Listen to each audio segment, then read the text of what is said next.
só, estamos falando ao vivo com imagens diretamente de Lindóia. Olha a hora, atenção, olha a hora. São 3h43, olha a hora.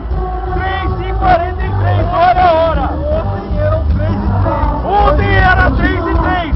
Hoje são 3h43, olha a hora, hein? Vai trabalhar cedo? Amanhã eu não vou trabalhar, mas a minha mulher vai trabalhar. Olha a hora, ela vai trabalhar, hein?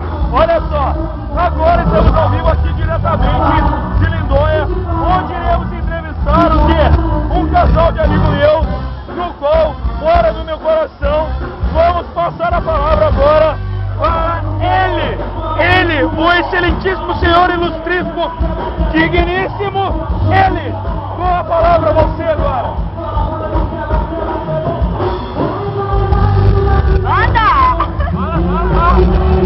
Agora vamos passar a palavra para o grande, ilustríssimo senhor digníssimo John Paul McCartney. É a sua palavra agora. Eu não tenho muito o que falar, eu só sei que nada sei, porque minha vida é uma eterna indecisão.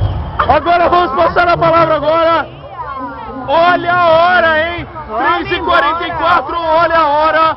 Olha a hora, 3h44, olha a hora. Vamos passar a palavra para o ilustríssimo senhor digníssimo, ilustríssimo Álvaro Faccioli. Álvaro! Olha, eu vou falar uma coisa aqui, Lindóia tá uma beleza, não vivi quase nada. Não sei de nada. Uma pessoa, vai entrevistar uma pessoa. Vai ser toda hora.